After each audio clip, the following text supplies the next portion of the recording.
Hi, this is Dr. Scott Young, and today we're going to talk about post-NESARA. We're going to talk about the quantum financial system, but we're going to talk about this really interesting concept called the 1950s pricing.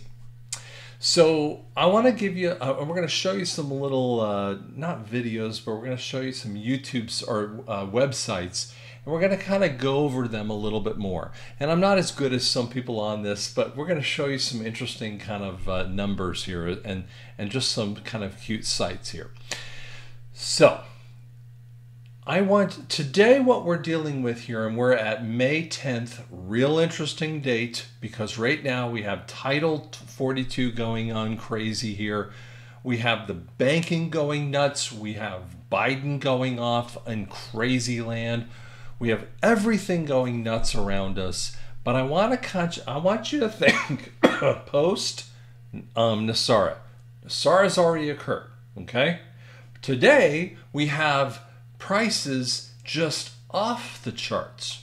Okay, we have gas prices in the Tulsa area. They're around, gas prices right now today are around $3 a gallon. But in some places we have $4, $5, and $6 a gallon in America. And around the world, it's a lot worse.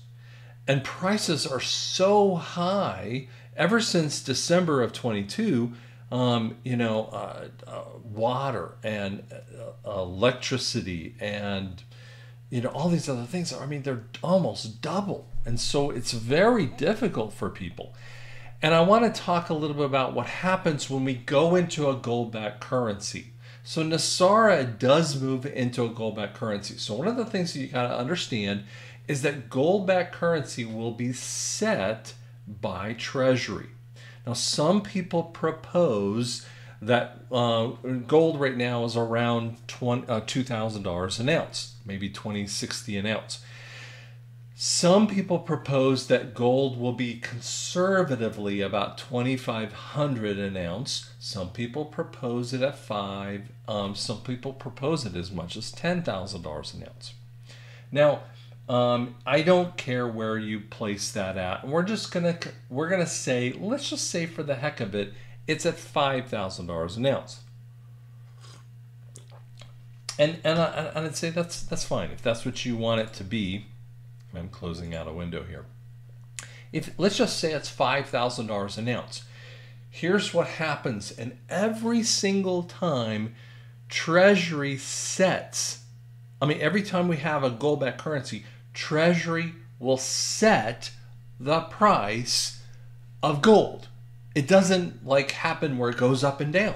It always is set.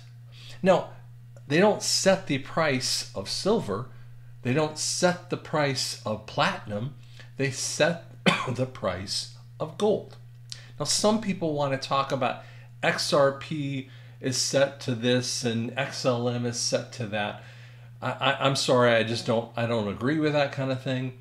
I believe that XRP is the background cabling, or we want to say the railroad tracks between the banks, because we don't have the Fed is the connector between the banks.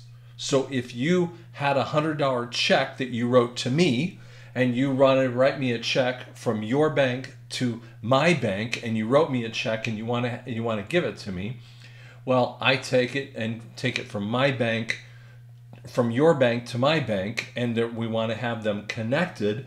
XRP might be the connector in the future. Okay, in the past we would have that connector through the Fed. XLM is a great connector over the waters, out from Spain to France, or from France to America, kind of thing. And so some people want to say that it's connected by platinum or silver or whatever. I don't think that it has to be, because it's a very quick connection. There might be an interchange fee, or an XRP might have an interchange fee, and there might be a banking fee that might have to be paid. So therefore, people who have XRP have the fees there. They might get a fee in there, and so it might be a really great investment for that. But it doesn't mean that it is, I believe that is gold backed or silver backed in that way. I'm just not real convinced by that. Now, I know you're going to talk to other people and they think I'm a quack or they think I'm crazy with that. But that's what cryptos are. In today's market, cryptos are actually a mechanism of transfer. Okay? They're a currency in essence. But when we move into a gold-backed currency, a quantum financial system, the quantum financial system is a digital system. It's not a CBDC, and we'll do the CBDC in another day. But the QFS is a digital, is a gold-backed system, is a physical system. Okay, so don't get too upset about that. But the day that Treasury sets it to the quantum financial system and does away with the Fed, you're going to be in really good shape. You're going to have a lot of fun. So let's just say it sets it to $5,000. What will happen is that all kinds of things will change. But let's go backward in time. So I'm going to kind of minimize myself to a very, very tiny level. And I just want to show you just something kind of interesting here.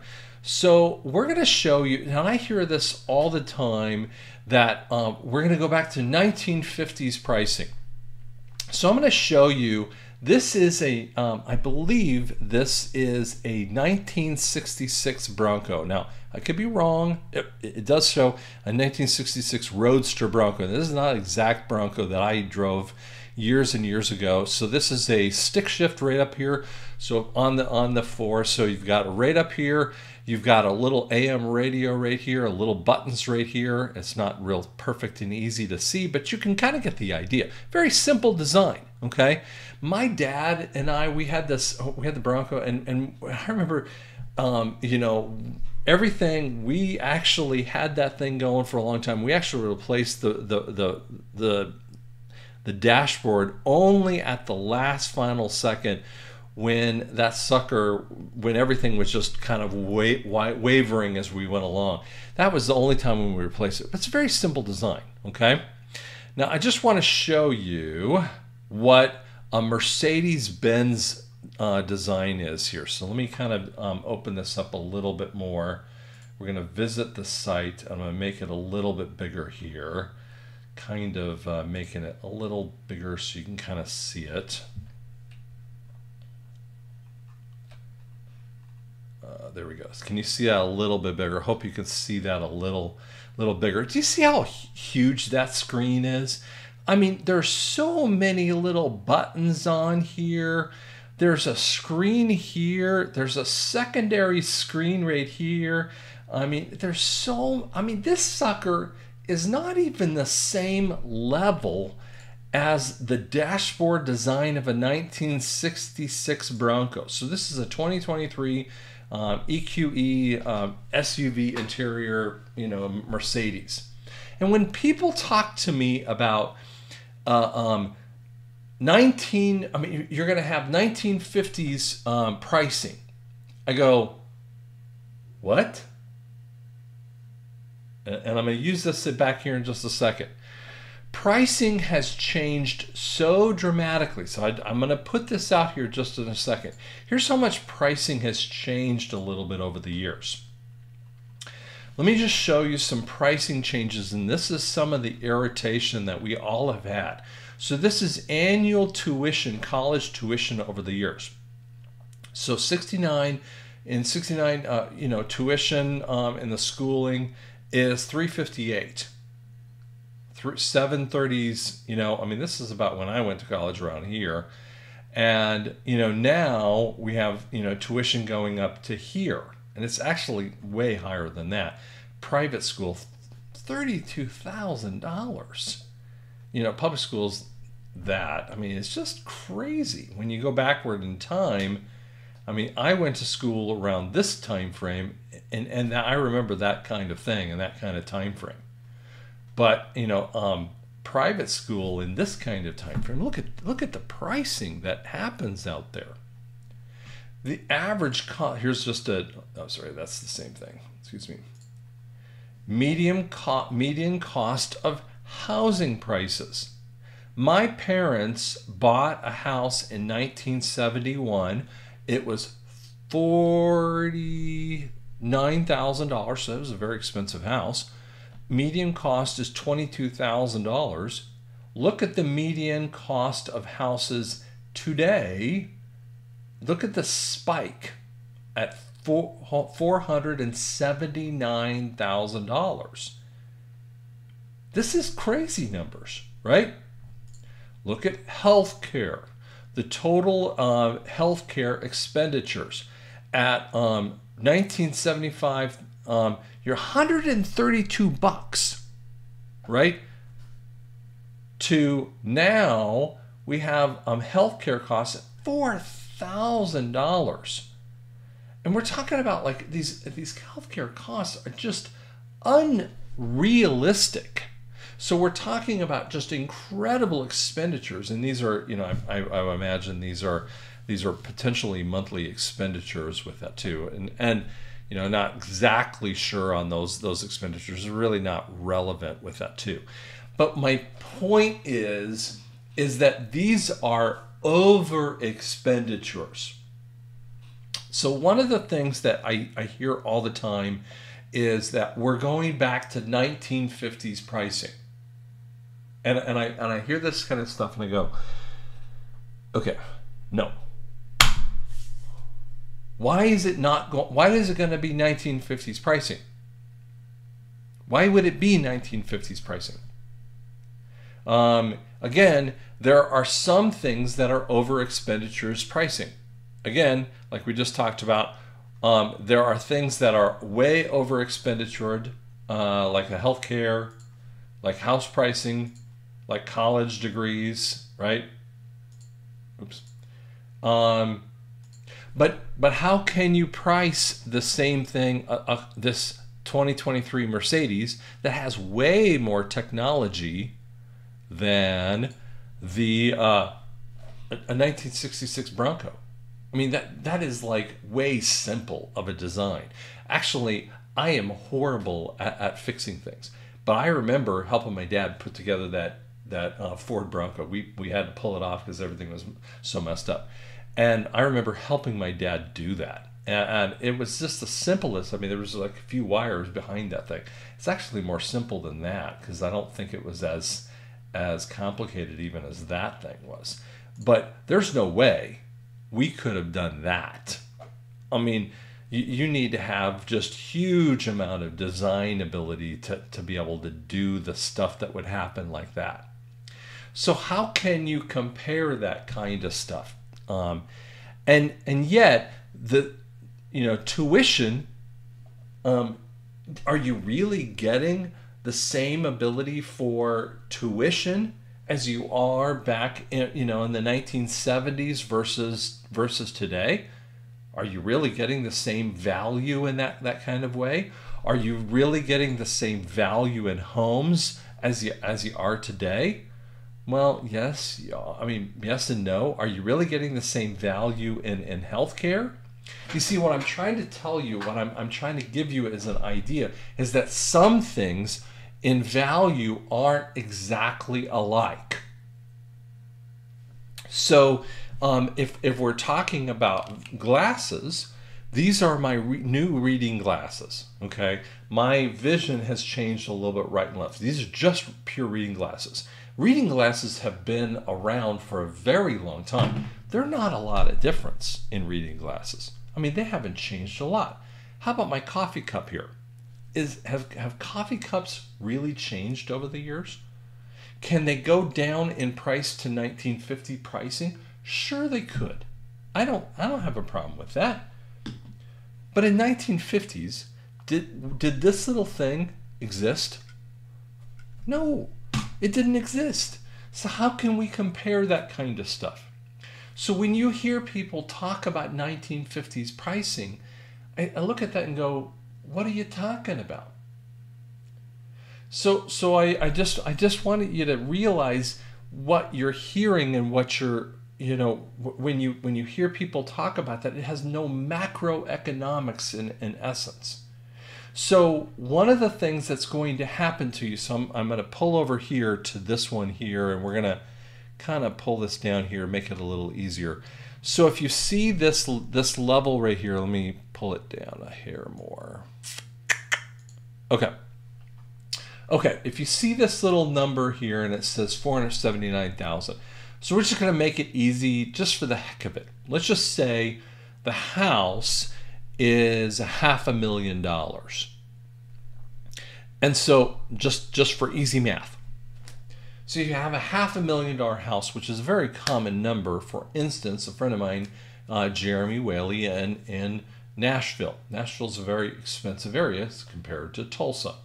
So if Jeremy has a house that's $500,000, and I'm not sure he does or doesn't, but let's just say he did, and $500,000 to put 20% down, which is to get away from PMI, principal and mortgage interest, okay, which is 20%, which would be $50,000, $100,000. So he's got to put $100,000 down, which should be so $100,000 down, $400,000 he's going to be financing, let's say. So that means he has $100,000 of equity. Okay, so just looking at that little home right there. In essence, let's say that house is now, because of NESARA, he has no debt. It's because when the QFS goes off, all the debts get wiped out. And I know people go, well, that's not fair. And again, I've talked to you about this. Fairness does not play a role. This is not about fairness. Because when we go into a gold-backed currency, one of the things that happens is that they have done this illegally. Why do the debts go away? And if you've listened to me, I'm going to just do this really quickly. Let me explain this. You are the title holder. You show up to sign the loan. This is the contract. You're the contract person. The other person that needs to show up is the person that gives you the loan. It's not the title company. It should be the bank. They never show up to sign the loan. It makes the loan illegal if the title company signs the loan. They have no interest in that loan, but they always sign the loan. They signed the loan in proxy for the bank. It makes the loan illegal. This is the sickness of the system. This is just one point of the illegal nature. The secondary illegal nature of it is compound interest. The third level illegality is that they make these loans with just, first off, under the first article and the 10th section, you have to pay your loans with gold and silver. Fiat currency doesn't allow you to do that. So we have 3 levels of illegality. That's why your loans are illegal. That's why they're going to be canceled.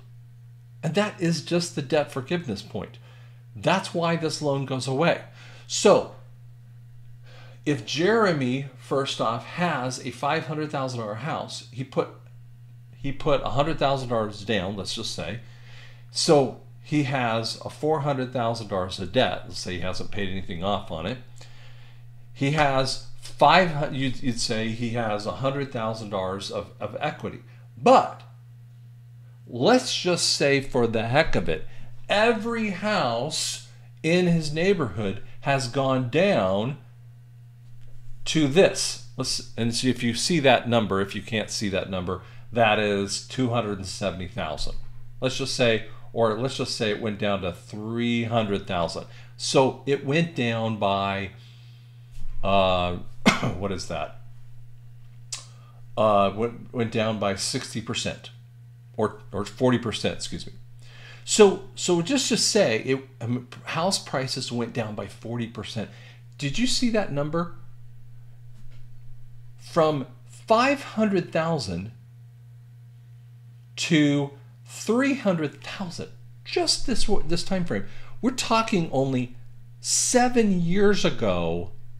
It was that much difference in price. That's a huge number. 200,000 in just 7 years is ridiculous. Okay, if we go back in time just to 2006, or let's just go back to 2004, that same house was 215,000 or 200. How about here, a 200,000 in 2004?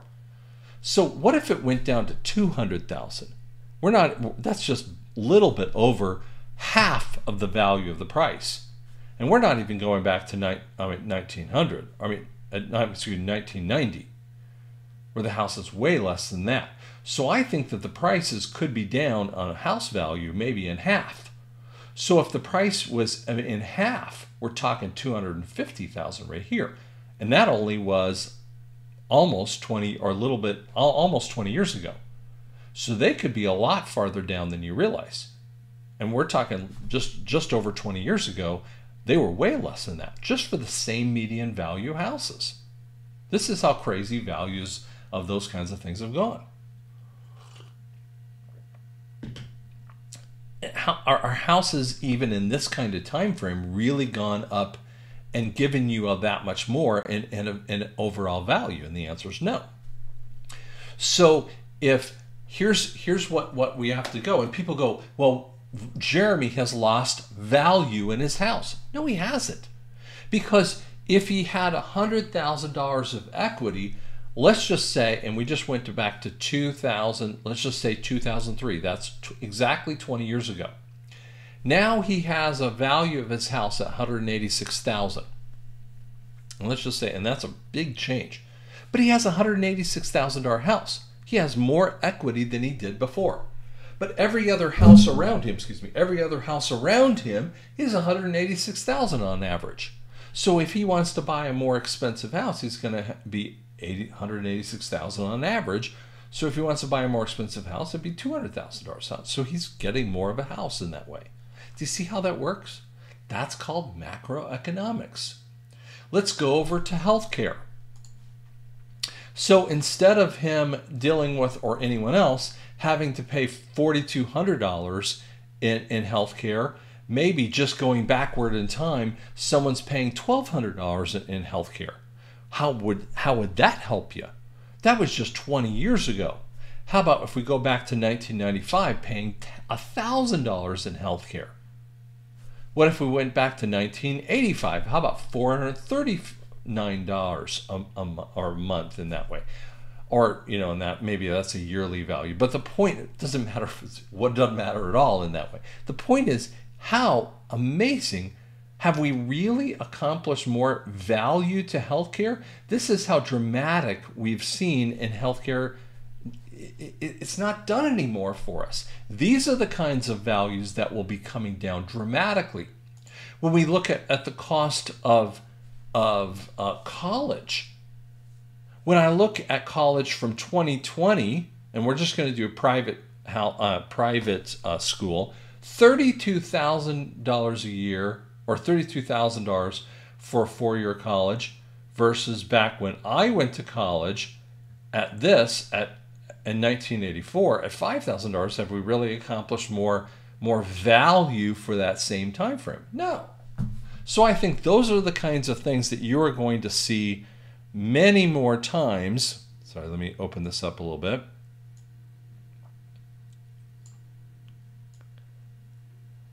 Many more times in value. Sorry, got to open it up here again. You're going to see many more times in value in some of those things that are what I would call softer costs, like house values and health insurances and colleges that really have been overblown in costs. Those are the kinds of things that you're going to see costs come down way differently than the 1950s pricing. Whereas, for instance, cars, yes, they need to come down in cost, I mean, in prices, but they can't just come down instantaneously to 1950s pricing, because the 1966, Ford Bronco isn't the same thing as the 2023, Mercedes-Benz. Okay, it's not the same car. You can't compare them. Okay, you can't, but you can compare a pair of glasses. Okay, so you might be able to compare the same glasses, and we might look at that. But cost of goods sold, which are called COGS, are also comparable, and we have to be careful, because small business owners are the ones, or even larger business owners are still slaves to what they're having to pay. So when that person buys a product, whatever that product is, they're still slaves to that, how much that product cost, and then what they have to be able to buy it, so what they have to be able to buy it for, and what they can sell it for. So be calm when you guys think about this. And then people say to me all the time, well, we need to have someone tell them how much they can sell it for, or set the price. Well, then that turns into communism. Well, you don't want that, guys. That's not what you're asking for. That would be literal, as we just said, communism. That's not what we're going to do either. Guys, you need to be calm with this kind of stuff. We need to have a little bit of a thought process when we go through this. You are going to see prices, again, we're going to see a lot of these other soft prices go down really dramatically. And other hard costs will go down just really calmly as time goes on. But we need to have the economy catch up. As there's more money in the economy, I believe that we're going to see seniors and disabled people and veterans have more money in their pocket, because they're not going to be taken from the IRS and Medicaid and Medicare and all these other things that they've been taken from. We believe they're going to have a major impact or upgrade in their monthly amounts. And so they're going to be spending money in the economy, which will raise the boat of the local economy. And you're going to see, for instance, they're not going to spend as much money in the big Amazons. They're not going to be spending as much money in the big companies, because the brand awareness that the brand desires for those other big companies, because the grossness of the things you're going to find out about them, you're going to go, I don't want them. You're going to see the value in that local guy who can get you the pair of shoes or the product like this. You'd rather go to the local guy instead of that online dealer. And so that's going to happen to you, and that's the economic trend that you're going to be thinking about. And that's what I think about all the time, okay, as a business person. And I'm thinking about how prices are going to be changing. So guys, when you hear those people who are bugging you and telling you everything's going to be 1950s pricing, they don't know anything about this. They're not concentrating upon the macroeconomics or even the microeconomics of this. I promise you, it's going to be okay. It's going to be much better, but it's going to take time for it to get better. So if you like what we're talking about, I'm sure there's going to be a lot of comments on there, and I'm sure there's going to be people that misunderstand it, but you probably need to rewatch this a couple times to kind of get this, let this marinate in you, okay? And I promise you, we're gonna see this go on more and more as we go. So thanks so much. Watch this stuff. You can go to my website at drscottyoung.com. Thank you so much.